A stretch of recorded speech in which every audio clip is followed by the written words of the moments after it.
Big Sky Howdy, and welcome to another episode of World Bigfoot Radio. And today, very, very happy to have my buddy back with me here again. You folks all have heard him on the show before, and now you're going to hear him again. And aren't you all glad you're going to?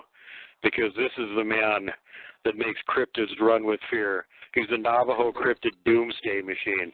When they find out that he's coming, all the dogmen for 30 miles around will leave the area.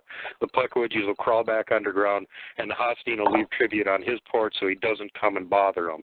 And, of course, I'm talking about Randy Caveman, Yazzie.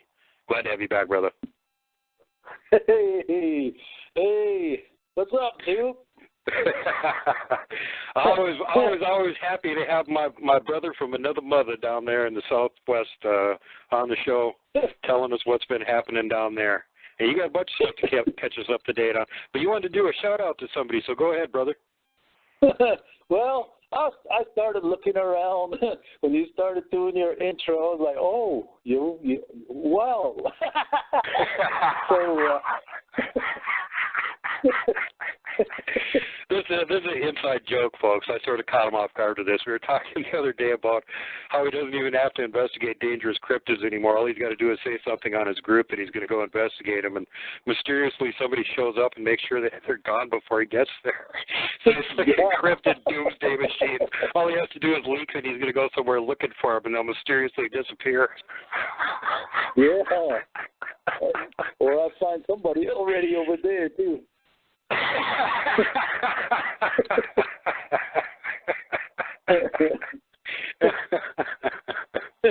So yeah, if you guys got grid coordinates on any skinwalkers or dogmen you want to get rid of, just tell Caveman where they are. He'll post them up. Problem solved. Yeah, they'll be like 20 minutes black at your doorstep. Oh God. Well, I got to do a quick shout-out, too, here, bro, before we get going, and that's to one of our listeners over in Ireland, Michael Kilcourse. Hey, buddy, keep going. You're doing great. Keep it up, man. Shout-out to you. Keep listening, too.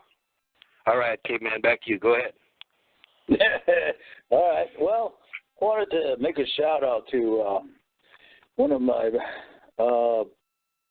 best buddies that I probably die laughing with also, which is Jen, I say that to her, and that's Jennifer Jacqueline. You know, how you doing out there? It's probably getting cold.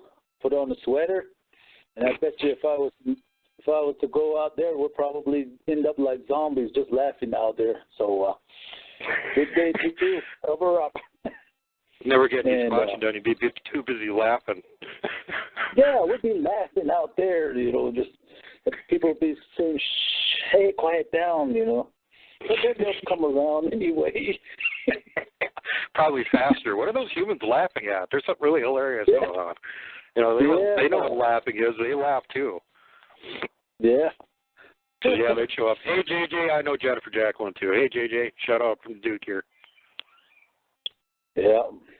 Yeah, funny lady. Yeah. So, yeah, the last time we talked to you, you still had the Brenda's conference coming up, and the outlaws, some of the outlaws were going to show up there, and all that stuff was still pending, hadn't even happened yet. So I figured it'd be kind of fun to get your input on how that whole weekend went and what kind of stuff you got involved in. Well, for me, you know, I'd be going to school and, you know, doing my own stuff, my chores, and building the house, of course. And after all of that, clean my face, you know, wash my face and my underarm and all of that. I went down there and it was towards the evening, somewhere around 5 or something like that, 6 o'clock. Went down there and I kind of heard somebody kind of squeaking, had a squeaky voice or in the back or something like that, all talking away. And I wanted to go over there, but then there was a whole bunch of people just flocking around the guy. And this was at Brenda's house, the start of the conference. And I was looking around, see all these new faces and, you know, just getting in the groove. And come to find out, when I went around, there was where I sat was right the opposite side of Bear, and he was the one that was going, oh, no, over there, and that booger over there on this side, and had heard that southern accent, and I was like, oh, that's got to be him. No, but he looks much more handsome in picture than that guy sitting over there. So so that kind of threw you. Then you figured, this guy couldn't have been Bear, or he was in disguise or something. Yeah, something like that. Something maybe just a copy. You know how Michael Jackson has a copy, and so all the companies. Yeah, those heads of states all have lookalikes that they send around to get assassinated instead of them. So I can see how you might think that. Yeah, so I was like, okay, and then I just kept looking over there, and he was just talking away. There's some people around him, really listening at him. And I walked up to him. Well, I just walked up to him. He looked up at me. He didn't even recognize me either. So these two guys been talking on Facebook for a long time, and they don't even recognize each other. Well, don't forget, your profile picture was a picture of the Predator for a long time, too. And you don't look that much like the Predator, to be honest with you. So yeah, he looked up at me and said, damn, boy, you be lying to these guys. That's when he knew who it was. And then we shook hands, and we just left it at that for a little while. We made our introductions to each other, and then he was still talking. I didn't really want to interrupt and then drag him away from everybody else. So I told him, go ahead and keep on talking. And I sat back down and started eating, and that was our first introduction there. Maybe if he didn't have no chew, I probably would have smacked him on the lips or something like that.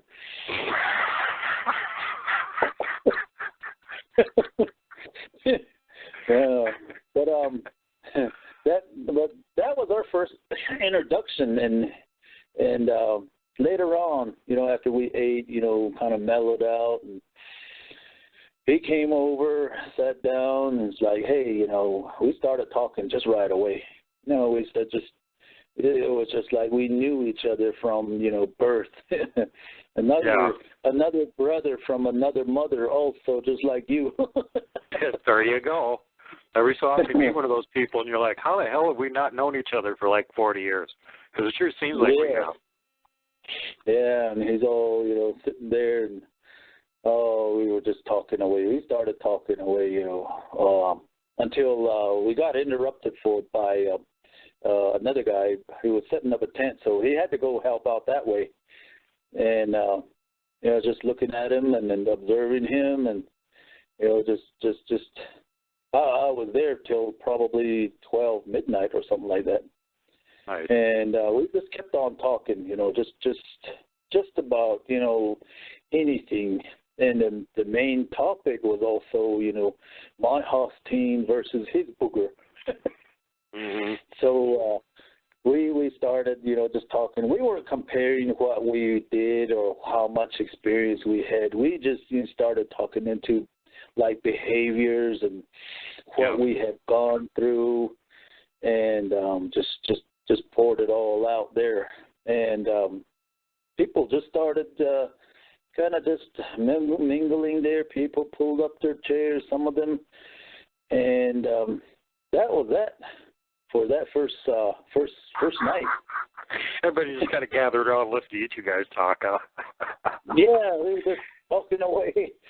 And then here, the next day, I had to do my own stuff too, so I didn't get there till kind of late in the evening again, and here he is talking away again. So I was like, okay, when he's done, I'm just going to grab him, grab his shirt and just drag him to the side or something like that. So when he finished talking, and I just sat over there. People started gathering, and we just pulled up our chairs right next to each other again, started talking. And that's where I met the other outlaws that he came with. Dan Ricky and Mark New Bill or New Hill. Newbill. Yep. And another guy, Dale Boswell, that I remember, and his daughter, Jade. Shout out to all of you guys. And that's when I got introduced to them, and I was looking around. Also, there's some other people that were there. So they knew who he was, and then he would say, hey, here's the caveman sitting over here on this side, and then people would be like, oh, okay. So then they started asking him questions, and he's looking at me, give that to Caveman. He says, oh, you're the one that they asked. So we started, just picking on each other right there again, just like good old boys. Mm-hmm. And took a picture, and just having a good old time there, just cracking jokes at times. And we were just laughing about things that we did again. We just started back up again. And it's too bad you guys didn't record this. You could have made a whole bunch of great shows out of this. So, Caveman and Bear's Campfire Chat, could have been a mini series. Yeah, that's when Brenda told me that they were going up to the mountains. Ooh, and then nice. That's when Bear, hey, this is the campfire that we've been talking about, Caveman. He says, I want you to come. I want you to come. So they picked me up at my house after, on Sunday. Well, let me back up. On Saturday when that was going on, and we just kind of went over to where Brenda always has one of those bonfires going while stories are being told. Everybody else, just gets in on their own sightings, their own encounters, their own experiences. That's what it was for. And Brenda always has that, for people that, that don't know each other. Kind of breaks the ice also, in between people, telling stories. And there were stories, that of people that, differing in all ages.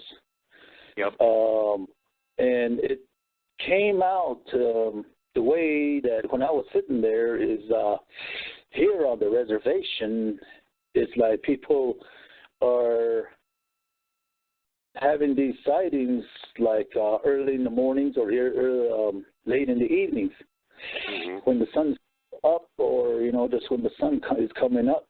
And the way that the Bear and the outlaws, they were talking is like they were they would run into them like at night.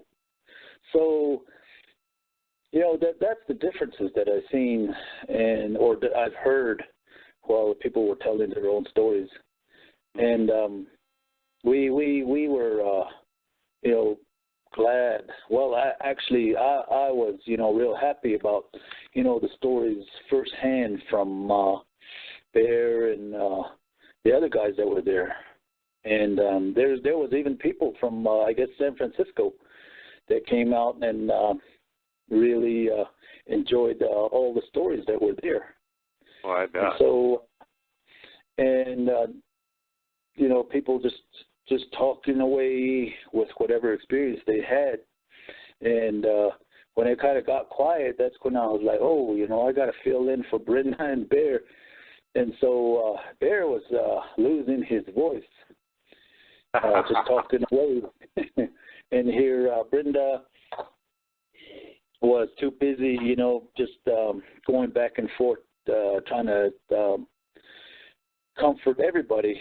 And all their busy times that they were doing. So I decided to fill in, just go in there and started talking about my experiences. And what I noticed from that is the ones when I talk about my experiences, and if my audience is like the local people, it's like, oh yeah, that's happened to me. Oh yeah, I didn't know that it would happen to me, or things like that. I've heard that in all of the, while I was talking, and I heard the conversations going, oh yeah, that happened to me, and I didn't know, or I noticed that they come out in the evenings and stuff like that. Just a lot of people related to all the stories. Even when Bear was talking too, late at night, this thing just come out and just try to grab you, things like that. It was either non-aggressive, the way that I was talking about it, and the aggressive side of all these Huskies all around the world. They had their attributes, I should say, and we talked about it, and I think we rolled it around really good.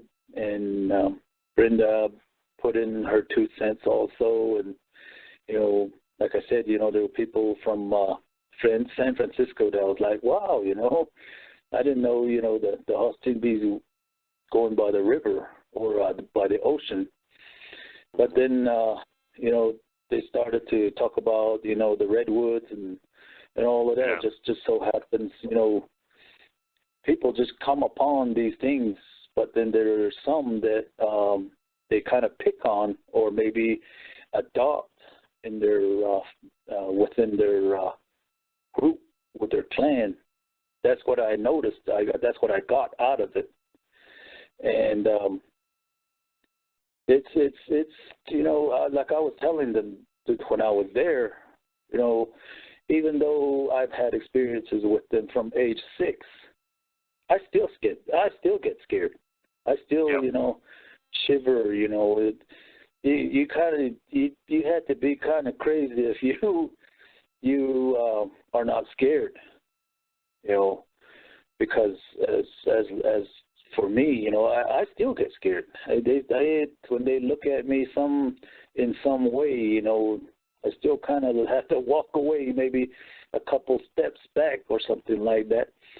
So these are the things that we kind of, or I found out that they do, and that's what we found out just by telling stories from other people, and all the UFO that they have encountered also. And so I just, for me, I just didn't really have it with the UFO. I look at them bright lights in the sky, and then if it moves, it's a UFO, and if it blinks, it's a UFO. Anything you can't identify if it's flying, it's a UFO, unidentified flying object. Doesn't mean it's a flying saucer. Doesn't mean there's aliens in it. Lots of things that look like flying saucers are probably just secret aircraft. They're not flying saucers. So now I tend to be like way worse about that than I am about anything else that has to do with cryptids. Because I've seen, like flying objects that I couldn't identify before too. I saw one that looked like a red glowing, like if you took a balloon and turned it upside down, like a teardrop shape, red and glowing, just kind of hovering in the air. Well, I don't know what it was. Yeah, it's an unidentified flying object. Was there somebody in it? I don't know. Was it somebody human controlling it? I don't know. So it's like, so what? I saw something I can't quantify, know nothing about it. What's the point of talking about it? If they're going to come down and try and abduct me, then I got a story for you. Until then, light in the sky, who cares?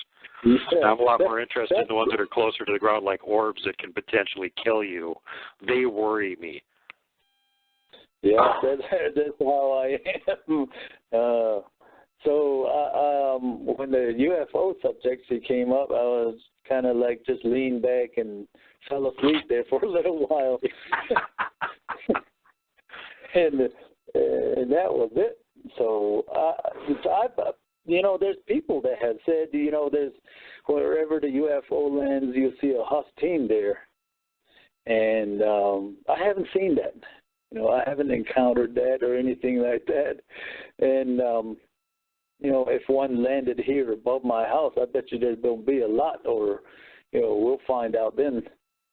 Yeah. So that's. Well, I got a theory about that. You want to hear my theory, because it is actually very rarely encountered. And Seth Reed just did a movie about it, where there was this flap in this area, and simultaneously to a lot of Bigfoot encounters, there was a lot of UFO reports. And, okay, so if these UFOs that we're talking about here are actually like aliens and flying saucers, not just unidentified secret project craft or something, and those are the guys that are messing around with the Bigfoot, these would be the same guys that are abducting humans. So if they were here abducting humans, why would they not be abducting and messing around with Bigfoot too? That's probably the only connection there is. That would be so, but like I said, you know, I'd never seen, you know, that. Yeah, neither have I. You know, I've been around Bigfoot tons of times. I've seen him 3 times. I've never seen any UFO-related anything. And, you know, Bear would tell you the same thing. There's just, sorry, you know, we've had tons of times that we've been near these guys. We've been in their areas. We've seen them, and there's just no UFO activity associated with it. If there is, we're not seeing any of it. Yeah. Yeah, that's what I, you know, I mean, I never experienced anything like that. You know, these huskies. I'm not saying it doesn't happen. No, I'm not saying it doesn't happen. I'm just saying that it's probably a rarity. Like if you hear a noise in the woods and you go toward it and you see a husky and a dogman ripping each other apart, that doesn't mean that it happens very often. It just means that it happens. Yeah. So anyways, you know, we ended up in on top of the mountain. They call it the Chuska Mountains, but there's they're kind of the locals. They kind of just named it Lukachukai Mountains, which means like where the arrow, kind of like the flint line is more or less what it means, kind of like an arrow.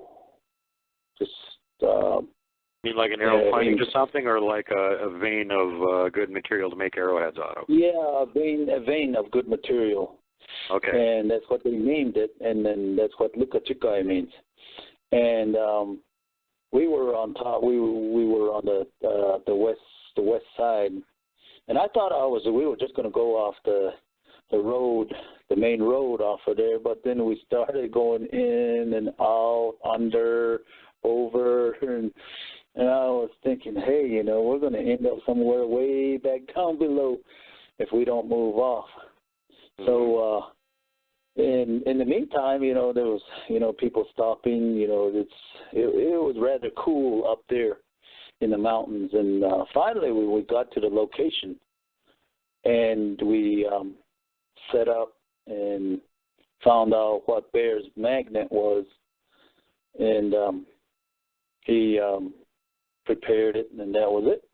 And here we sat around, started talking about it. You know, everybody started talking about it. Brenda, myself, Bear, Dan, Ricky, Mark, and Dale, Jade, and, you know, everybody started talking about it. You know, we were, as the fire was burning, you know, that was really cool. You know, just telling stories around the fireplace. I bet. And we didn't really think about the coal that was, I guess, was coming up onto the campfire, but we were, you know, just telling stories big time. And, you know, I heard some stories, and, you know, I gave my stories and my philosophies and all of that. And the people I was up there with really listened, you know, really listened to what you're saying, like when you're telling a story. And then, so, you know, they would ask questions, and, you know, I just, you know, sing some really good songs and all of that. But I'd say towards maybe somewhere around 2 o'clock or maybe 1:30. We started hearing noises. You know, they were creeping in. These Huskies were creeping in. And we started looking around, and just like informally, somebody would stand up and kind of just look around with their night vision, or the other one, the infrared, the heat seekers that they had. And that for Bear, you know, he said that, you know, he'll look at him in the dark and all of that. I was teasing him, you know, bullshit, you got all of this technology with you. And he started laughing about it. So they had all of those. And here I only had my flashlight, my little flashlight that when I flash it over here at my house, you know, then I would just see eyes coming looking back at me. So that's the only the thing that I had. So, you know, it's one of those halogen or those new ones that came out, the one of the real bright ones.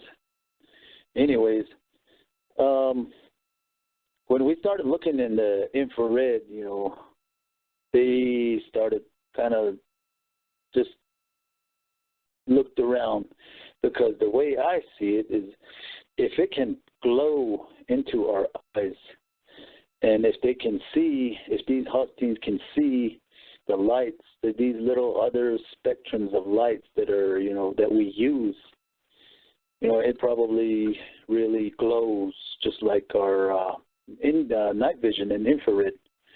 So I held it up real close and started looking around. They would move inch by inch. And then on the west side, there was one that was sitting way on the other side. So we were all surrounded. How were they getting? Were they spider crawling in on you, or were they four-wheeling it? How much cover did they have? They were just kind of like, you know how you kind of keep quiet while you're sitting, and you just kind of slide Okay. with your movement, just moving your butt. That's how I seen them.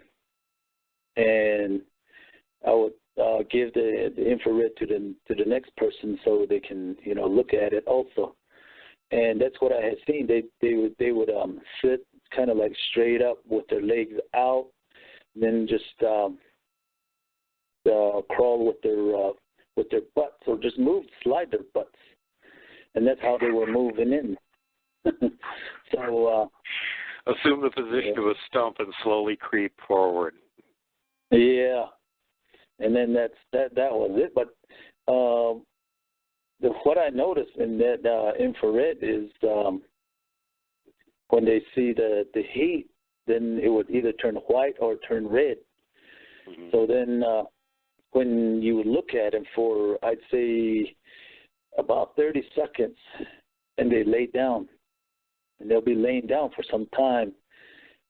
And I'm thinking that's part of their ways of hiding themselves. Mm-hmm. You know, when they know that you're looking at them, all they do is just lay down and then look back up with only their head until whatever you're looking at them with is, you know, not in sight anymore, even with binoculars. And that's the reason why they go behind the trees or whatever. You know, that's what I noticed. And of course, you know, that's just kind of what they would do, just to crawl in.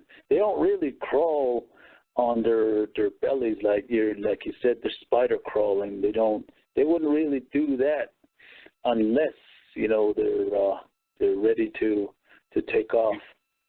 Or if they're actually profiling for an attack. Yeah. But these things, they were wondering, hey, who are these other guys, you know? Yeah. Well, they're probably listening to your stories, too, and getting all curious, going, well, I heard that one before, I think. Is that the one they were telling over there? No, let's get closer. I got to hear this again. Yeah. Yep, they're probably like, oh, that was me. Wait, let's see what they tell about the Cookie Monster. He's famous. He's still got that cookie bowl on the wall of his cave. It's the greatest trophy any Bigfoot has ever gotten. With one little cookie snag still smudged on it, huh? Yeah. Like we were joking about, the other Bigfoot, they got a, elk rack or something like that on the wall of their cave. Man, big deal. Cookie Monster has a cookie bowl because none of them have that. He's the ultimate hunter. He's the only one that ever got the giant bowl of cookies. None of them ever got one. He's got the ultimate trophy. He's got his cookie bowl. So yeah. the greatest Hostine bandit of all, the Cookie Monster. Yeah. Yeah, putting it up in the wall somewhere in the cave. Again, sorry, folks, inside joke. We're just about every time we talk, we get on the subject of, I wonder whatever happened to the cookie bowl. And so, of course, now it's developed into he's probably using it for an ornament on the cave wall or something. So just to let you know what it is we're laughing about. That's what it is. No, yeah, all these Hostiles kind of pound their chests as they walk by, huh? Yeah, we're all big, we're all bad. I killed an elk. Yeah. I killed this. I killed that. Yeah, well, I got a cookie bowl. Big deal. Yeah. And there were a lot of humans around, too. Yeah, there was a ton of them, and they all panicked, and I ran right through them with the cookies. Yeah. Yeah, got a little bit cookie. So how close did these guys end up getting to you then? It sounds like they were, how many do you figure you had sneaking in on you? There was, let's see, let me count what I remember. There was kind of like one that kept pacing real quietly on the north, or not the north, the southeast side of us, and going across towards, like, let's say you go clockwise, and then you go on the southwest side, there's like a ridge, and here there was one sitting on the side, the downhill of that ridge, and then the one that was trying to come in real close was just right in the middle. And as the ridge went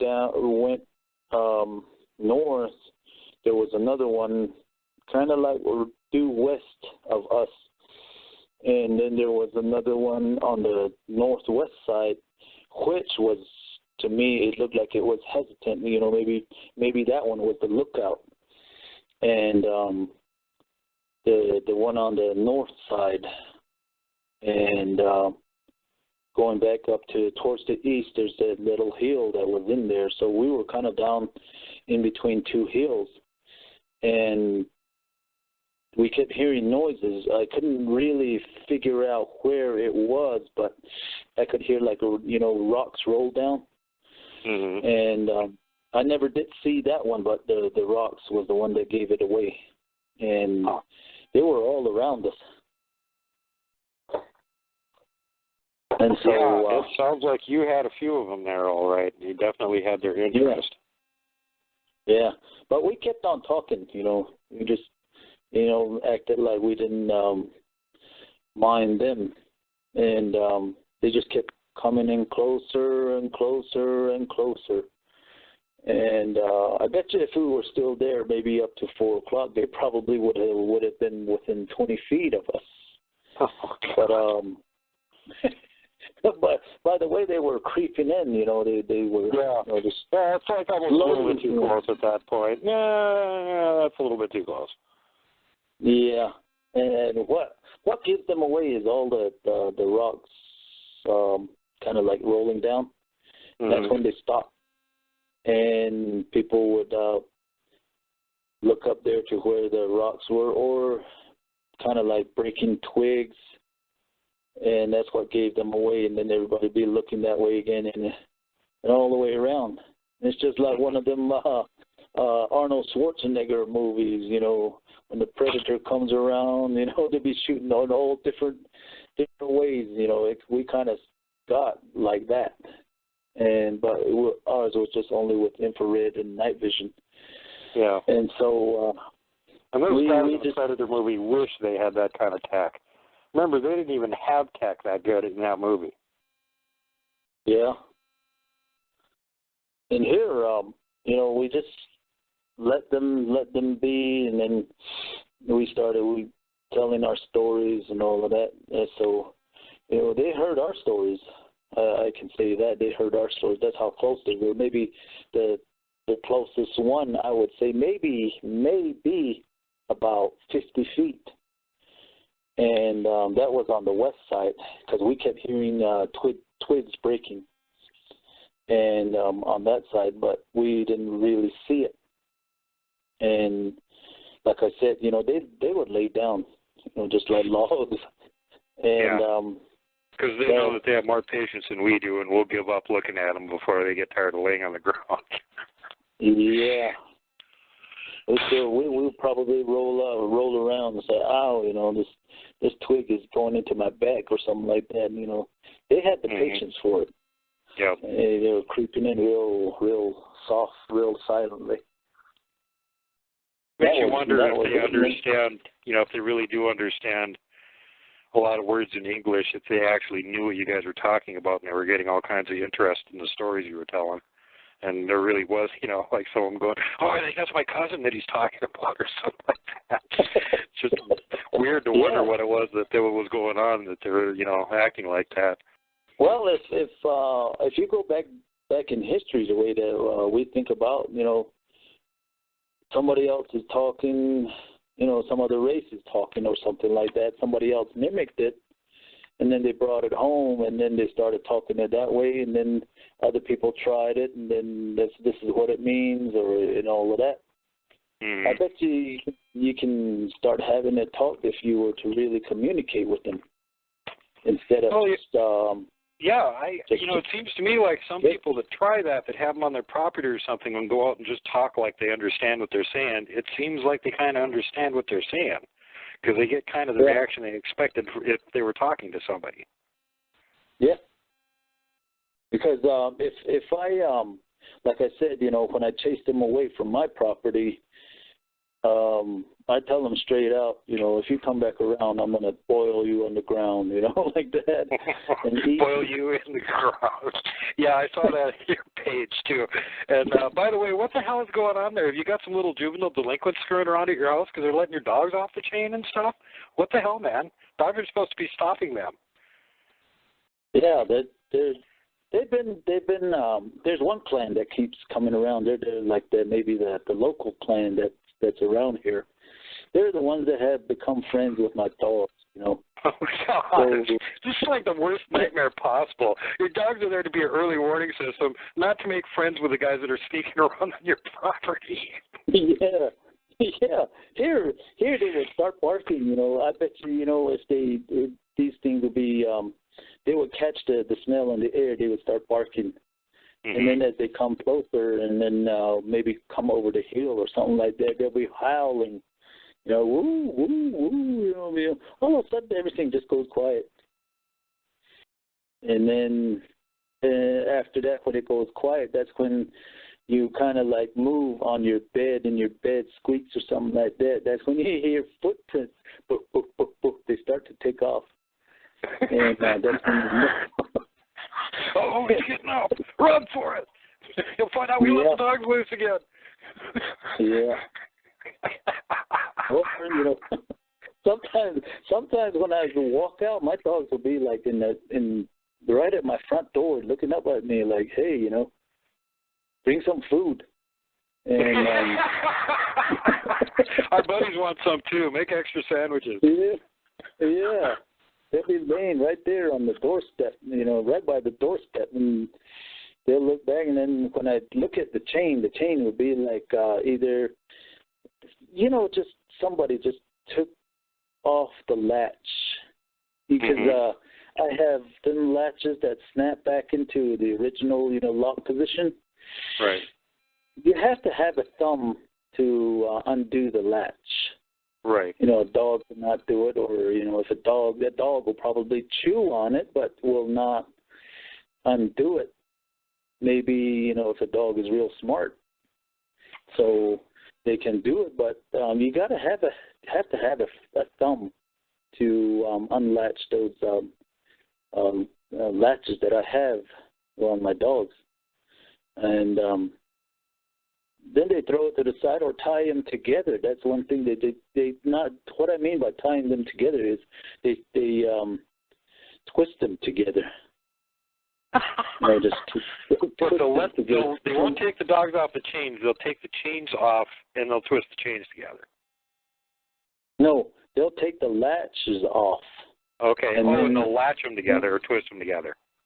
Yeah, they'll take off the latches off the dog collar, and then free up the dog, and then both dogs, and then they'll twist them two chains together. And then when you walk out there, when you kick the chain, it just unravels. So that's what they do. It's real, mind-boggling how they, put it in place. I don't know, if I twist that chain over and over again, the time on it probably about maybe 5 hours trying to get it to hook to each other. But these things, they do that, and I don't know how long it takes them to do that. Also, next time they do that, you take a picture of the chain with it all wound together like that. It's kind of look pretty strange. Yeah, next time I'll do that. Now, that's one of the things that I thought of after many times of undoing it. Now, by that time, I'd be pissed off, and my dogs feel like, some food, give me some food. Ah! I'm still waking up. It just makes me wonder how they managed to come to this arrangement, like if they bribed your dogs with food at some point so the dogs decided they liked them or what. How did they get close enough to unlatch them in the first place? The dogs would probably follow them. It'd be like the same as like saying, the dogs be saying, hey, the hell with the caveman, we're getting the food on this side, so we'll follow these guys. Yeah, see, that's what I'm wondering. Yeah, we'll let you loose. We got some food down here. Come on. Well, it could be a lot worse. They're not eating your dogs. They're not hurling them against the wall or something. So that's all good. But they're sort of rendering your dog alarm system null and void to a certain extent. Yeah. And then, but after a while too. Also, when it really gets quiet, then that's when you hear the tapping.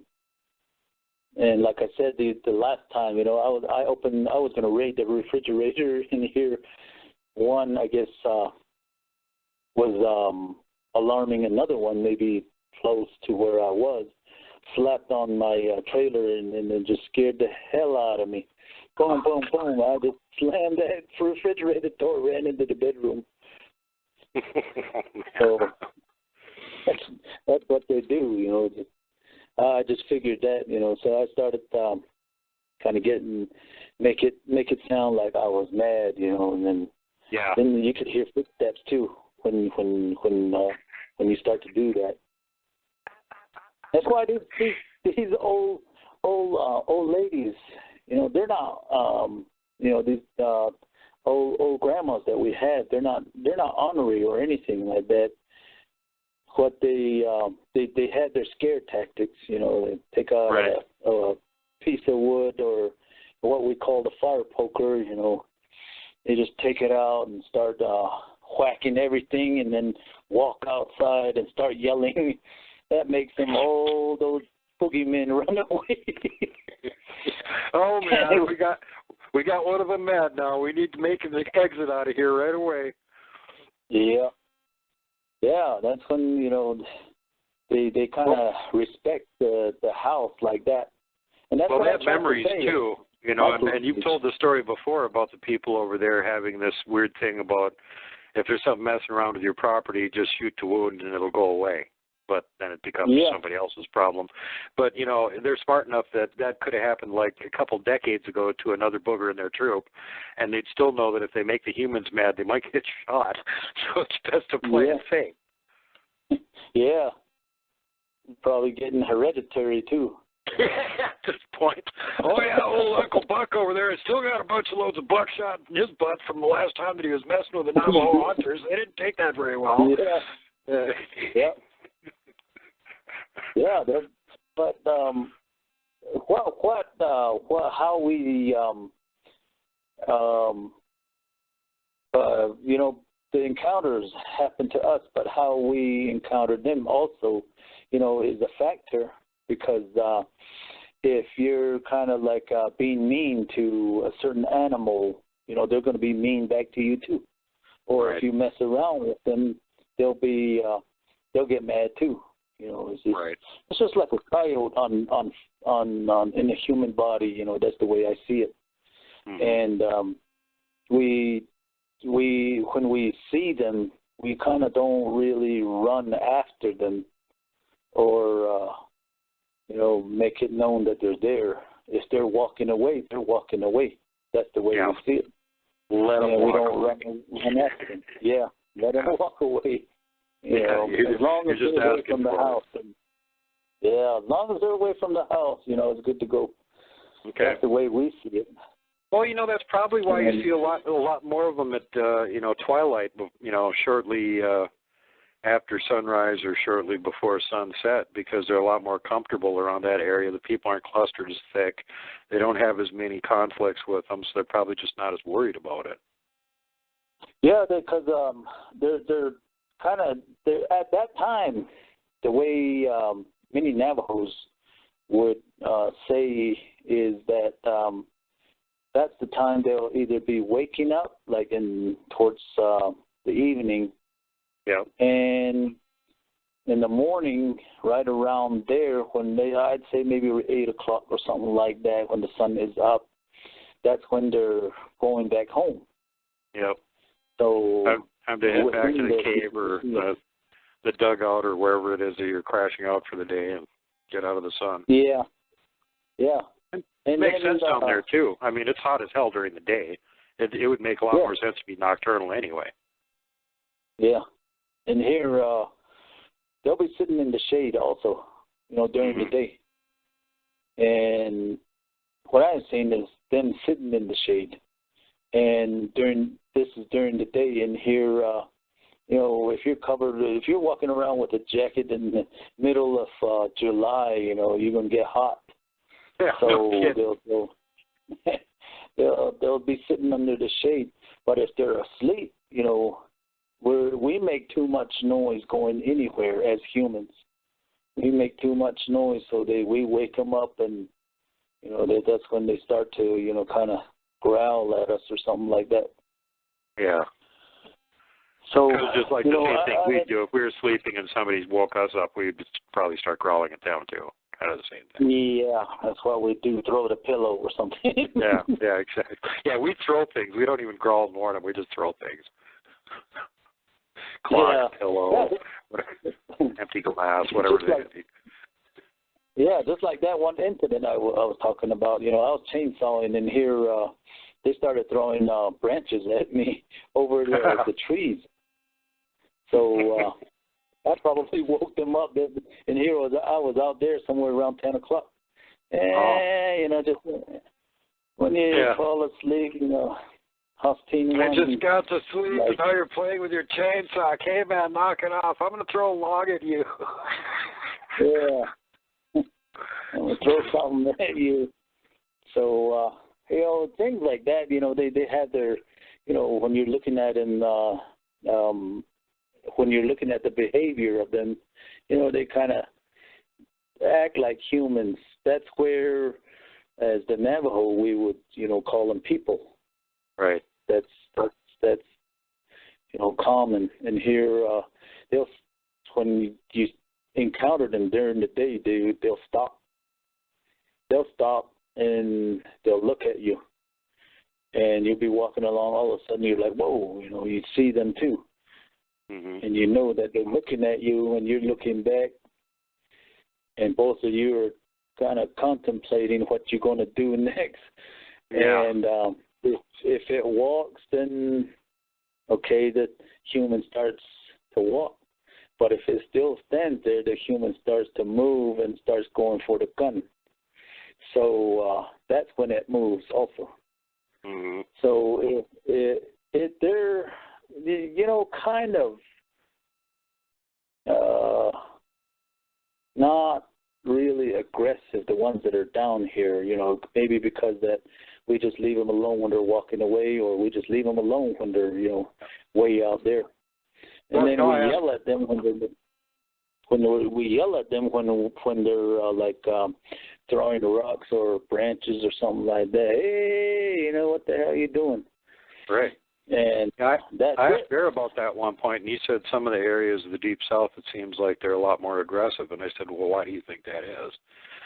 And he said, well, it seems to be in the same areas where people got this shoot first and ask questions later sort of attitude. So if they see something they're not sure what it is, they probably shoot it, which makes them like us a lot less. So that could be what's going on there. Yeah. Yeah, they mind their own business. It's just the fact that when you have food, then they want some. Yeah. In that way, people call them these transients, these hobos, you know. Eating machines. Yeah. Yeah, the eating machines. Big city panhandlers, yeah. Then they start doing that, but they just, you know, come around and try and get something that they need to go on their way. Mm-hmm. That's how it is. They're pretty much always hungry, so they're always looking for food. Yeah, but let me tell you, they're not teddy bears. They're not the kind of, I should say, the kind of creature that you would go up to and start sharing a popsicle with, you know, or holding hands with, you know. Not going to be sitting around the campfire singing Kumbaya with them or anything. Yeah, because if you make the wrong move, maybe in their own way, you make the wrong move, they're going to, you know, be on you like white on rice, you know. Yeah. So, you know, that's where, for me, I draw the line on making them out as people, as just, you know, making them think like people. But they are similar to it. They say are things, you know, they mimic us and all of that. And I bet you, you know, they roll it around in their tongue also. Like I was singing just before, you know, when we got to interviewing. And the similarity of how I sing, and I used to do it early in the morning and the evenings also. You know, for me, it's practice for the upcoming festivities. And here, you know, if you were out there listening to you twice a day. Yeah, they're out there probably behind a hill or something like that listening. Well, I'm really jamming down over here. And here, they'll be like, oh, you know, there's another Hosteen over there. You know, let me go check. But, well, maybe later tonight, you know. So that's when I'm, you know, I'm really vulnerable. And when it starts to get quiet, that's when they approach the house. Yeah. And they start looking in, and they tap on windows to see if they hear any noise right there. That's what I noticed, because that has happened, you know, a lot here at my house.